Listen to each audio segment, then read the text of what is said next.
Oke, setelah kemarin kita membahas helm-helm baru yang ya terus berdatangan menggempur pasar perfilman di Indonesia, kali ini kita membahas sebuah helm lama, ya helm yang lama, tapi eksistensinya dan keberadaannya itu masih terus dicari sama teman-teman biker semuanya, ya. Helmnya apa ya? Pasti sebagian besar dari kalian pasti udah tahu lah ya, apa helmnya. KYT Kyoto. Ya, kita akan bahas helm lawas ini. Ya, kalau lawas banget enggak sih. Kita akan bahas dulu nanti dari speknya, terus eksterior, interior, dan feel-nya gimana. Tapi sebelum kita masuk ke sana, kita bumper dulu guys.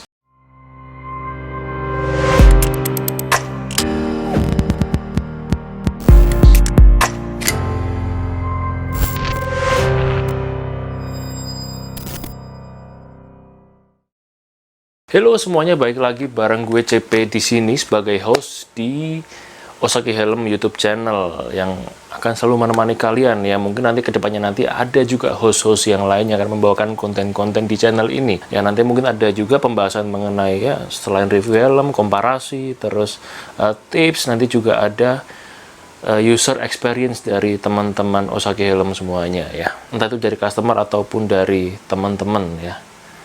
Nanti akan ada sharing session ya, kita bisa ngobrol-ngobrol gitulah. Oke, kita masuk dulu ke materialnya atau bahan pembuat shell dari si KYT Kyoto ini.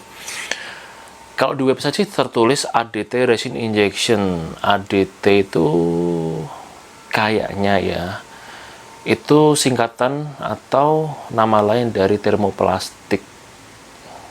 Advance apa termoplastik gitu. Jadi buat teman-teman yang tahu singkatannya, silahkan tulis di kolom komentar di bawah ya. Terus untuk beratnya, di website sih tertulis beratnya 1,4 kilo plus minus 50 gram. Cuma tadi saya sempat ngukur sendiri, beratnya itu di angka 1350-1360 gram. Jadi pada prakteknya ini lebih enteng dari klaimnya si pabrikan, which is itu adalah hal yang bagus, luar biasa. Berikutnya size, untuk sizing ya, yang disediakan oleh si KYT itu ada XS, ML, XL, double XL. Cuman yang XS jarang banget sih, S pun juga jarang tapi ada. Jadi yang apa namanya umum ada di pasaran itu ML, XL, double XL, itu gampang lah stoknya, istilahnya seperti itu. Itu untuk shell innernya ya. Cuman untuk outer atau shellnya itu cuman ada satu size ya. Shell apa ukuran luarnya ini cuman satu size, cuman innernya ini ada banyak size dari XS sampai double XL. Itu untuk sizing. Terus berikutnya sertifikasi atau lisensi. Sertifikasi untuk safety-nya di sini dia punya dua sertifikasi, yaitu yang pertama jelas SNI dengan emboss di sebelah sini. Ini ada emboss SNI-nya kalau kalian bisa lihat. Sama ada sablon DOT di luar. Ini yang ada di sini ukuran L ya. Itu untuk spesifikasinya. Terus sekarang kita masuk ke bagian eksterior. Kita ngomongin soal desain ya. Ya bukan rahasia umum lagi kalau si KYT Kyoto ini mengambil referensi dari helm Jepang, yaitu Shui J-Cruise 1 ya. Inspirasinya dari Shui J-Cruise. Kalian bisa lihat bentuknya itu ya bisa dibilang 80% mirip lah ya. Walaupun bentuk ventilasi beda, cuman yang belakang mirip. Terus dia nggak ada sun visor, tapi di J-Cruise ada. Terus pengunciannya juga beda sama si J-Cruise. Cuman secara overall bisa dikatakan memang arah desain, referensi desainnya itu memang dari si Shui J-Cruise. Jadi ini adalah helm yang cakep. Lancip banget enggak, tapi bulat banget juga enggak, pas gitu loh. Kalau Kyoto ini hampir di semua kepala itu cocok. Kalau helm-helm yang sporty yang baru-baru ini kan nggak semua kepala cocok ya. Memang dari foto itu cakep, cuman ketika dipakai nggak semua orang bisa terlihat cakep dengan helm itu. Cuman si KYT Kyoto ini hampir di semua orang itu cakep kalau dipakai. Itu ya, entah kenapa kayak gitu. Oke, kita masuk ke sistem ventilasi atau sistem sirkulasi udara. Di sini ada 3 titik, di mana satu masuk, 2 keluar. Untuk masuknya ada di sini air inletnya. Dengan digeser ke depan nutup, ke belakang ngebuka. Dan menggesernya sangat amat enteng sekali, sangat amat smooth sekali. Begitu juga dengan yang belakang. Ke depan nutup, ke belakang ngebuka.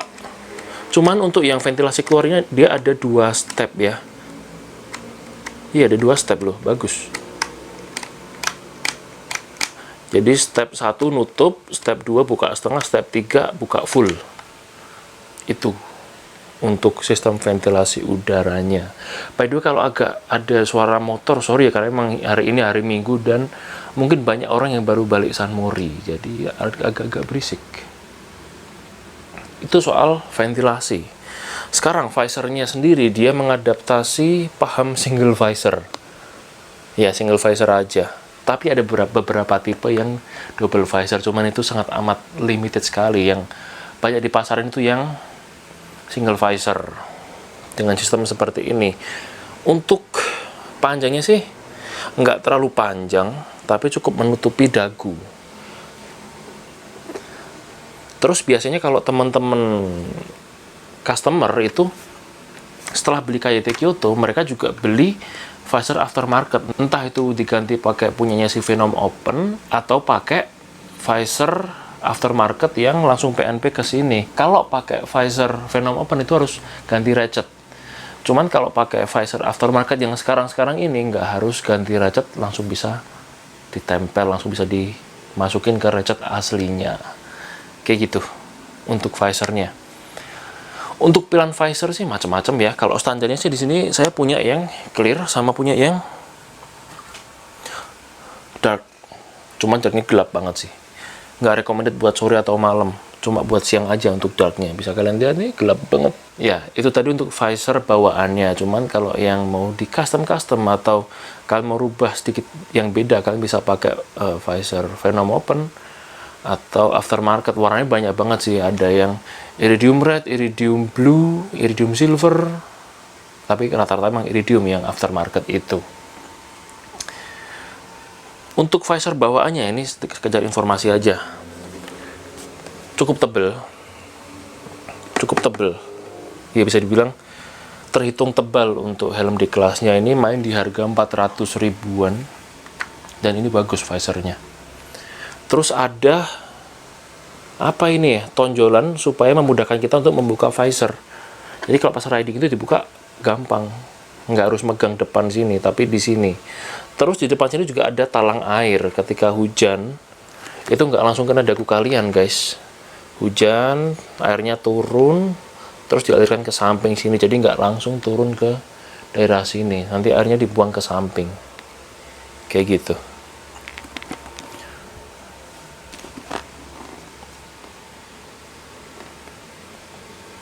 Terus ada lagi satu fitur yang ya udah jarang di helm zaman sekarang ya. Ini helm-helm zaman dulu kebanyakan punya fitur ini, anti theft. Jadi kalian bisa pasang gembok lewat sini biar nggak dicolong helmnya. Jadi bisa digantung di motor, dikasih kunci gitu, kasih rantai atau kunci lewat lubang di sini. Ya di helm sekarang udah hampir nggak ada sih. Tapi kalau di helm dulu ya ini banyak. Di satu sisi ini mempengaruhi estetika juga sih, tapi berfungsi harusnya ya. Daripada kalian gantungin ini di jok, itu masih bisa di cutter. Tapi kalau di rantai di sini, gimana memotong rantai, susah guys. Oke, lanjut ke pembahasan berikutnya, yaitu soal sistem penguncian. Kalau saya bisa menyebut ini microlock ya, microlock. Cuman si KYT menyebut sistem locking seperti ini, sistem startup seperti ini dengan micrometric. Ditarik gini.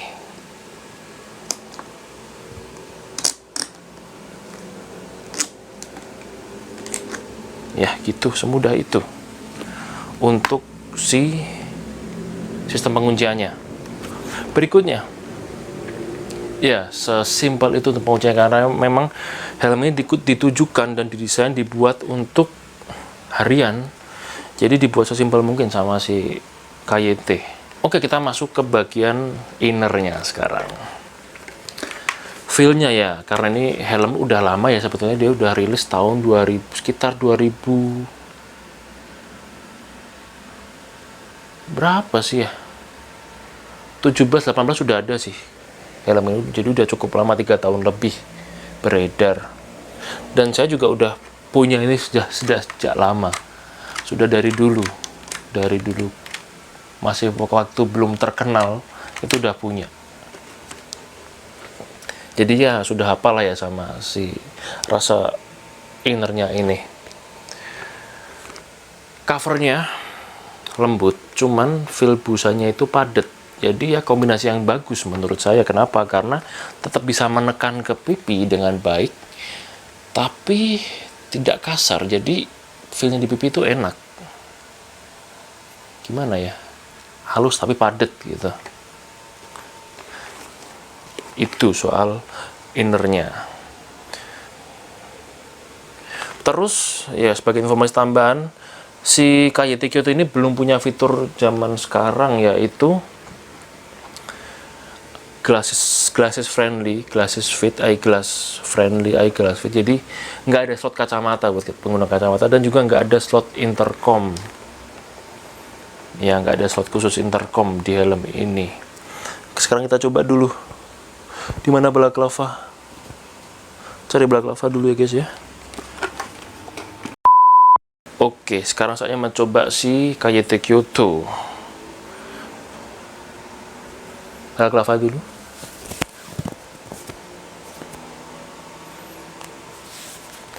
Helmnya KYT, balaklavanya JPX guys. Nggak apa-apa lah ya. Harusnya saya pakai ukuran M ya, harusnya pakai size M, tapi karena di RJL ya udah, memang sedikit agak longgar di atas. Tapi ukuran size L sih masih oke ya, nggak terlalu gimana, cuman ya memang lebih fit kalau pakai M, karena memang biasanya pakai M. Kalau L masih goyang-goyang, jadi bagusnya pakai M kalau saya pribadi ya. Oke. Seperti penampaknya dari depan, kalau kaca dibuka, dari samping, dari belakang susah, nggak usah aja. Nah, ini yang tadi saya bilang, visornya itu sedengan, nggak panjang banget, cuman sudah bisa menutupi dagu. Kalau kalian ganti visornya pakai Venom Open atau yang aftermarket, itu kan lebih panjang sedikit, mungkin di bawah dagu 1 cm lah ya, 1-2 cm gitu. Overall ini helmnya dipakai enak, karena ya satu itu enteng, kedua nggak neko-neko, sesimpel itu aja.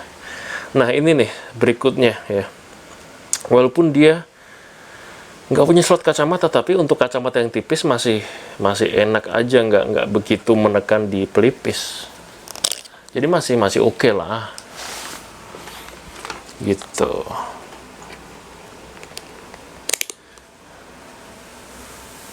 Bongkar nggak ya?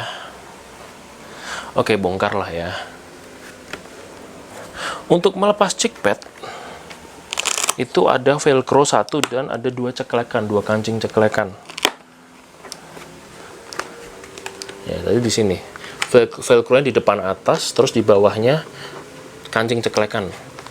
Nah, udah kelepas, kalian tarik ke bawah. Sudah sesimpel itu untuk cheek pad. Terus crown pad-nya ini ada sistem selipin di sini, sistem jepit di sini. Kalau belakang ceklekan biasa, belakang ditarik, terus yang atas dipakai 2 tangan lah ya, kayak gini.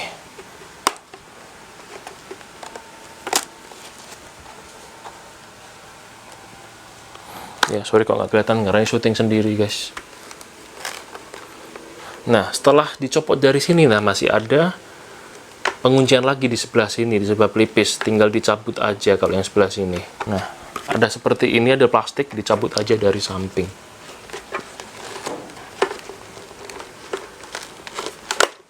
Ya, sesimpel itu untuk melepas. Dan kalau kalian mau mencuci sendiri itu masih gampang banget cara ngelepas busanya.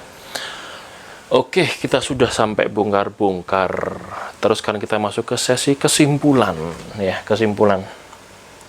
Apa sih kelebihan dan kekurangan si KYT Kyoto ini? Oke, menurut pengalaman selama bertahun-tahun pakai Kyoto sih ini. Jadi sedikit testimoni pribadi juga. Kelebihannya yang pertama yaitu enteng. Terus harga relatif terjangkau. 3, fiturnya nggak neko-neko. Desainnya masih cakep sampai sekarang. Masih bisa ganti visor segala macam, itu pilihannya banyak banget. Terus apalagi, simple ya, simple, pakai micrometric, micro lock. Ya memang memenuhi seperti apa fungsinya. Terus kekurangannya ada beberapa. Yang pertama adalah kalian tadi tahu ya soal yang nekrol tadi. Nah yang ini di bagian chick pad itu bawahnya ada nekrol, jadi nyambung sama nekrolnya. Nah ini dia sering terjadi dia lepas dari tempatnya. Jadi entah kenapa kalian pakai harian aja bisa lepas gini. Tapi dia tetap kekunci sama si ceklekannya tadi, kancing ceklekan sama si velcro-nya. Jadi cuma lepas yang bawahnya ini. Ini ya sering kali saya punya beberapa Kyoto semuanya kayak gitu. Jadi nggak di satu Kyoto doang, tapi di beberapa Kyoto terjadi seperti itu. Itu minus yang cukup minor, tapi kadang risih juga kalau sering kejadian. Terus minus berikutnya adalah kalau dipakai riding di atas 80 km, ya 60, 70, 70-an, 80-an km per jam itu dia berisik. Terutama kalau visornya dibuka, itu berisik parah. Ditutup aja berisik, apalagi dibuka lebih berisik lagi. Tapi ya harus dimaklumi karena memang harganya cukup terjangkau, bahkan sampai saat ini, sampai sekarang itu masih terjangkau. Kalau dulu itu beli masih di harga ya 300 ribuan, sekarang sudah di 400 ribuan, bahkan ada yang sampai 500 ribuan ya, tergantung di mana kalian beli ya. Jadi tetap masih worth it di harga segitu untuk fitur helm dan kualitas helm yang seperti ini. Ya segitu aja pembahasan kita kali ini mengenai si KYT Kyoto, helm jadul, nggak jadul juga sih, helm keluaran lama yang masih jadi primadona sampai sekarang ini. Dan seperti biasa, kalau suka like aja, dislike kalau nggak suka, terus subscribe channel ini juga. Dukungan kalian sangat berarti bagi kami. Terus kalau misalkan ada yang kurang atau kalian mau nambahin, terus gimana pengalaman kalian soal KYT Kyoto ini, silahkan tulis di kolom komentar di bawah. Dan yang terpenting lagi adalah terima kasih telah menonton sampai detik ini, dan sampai jumpa di video berikutnya guys. Dadah.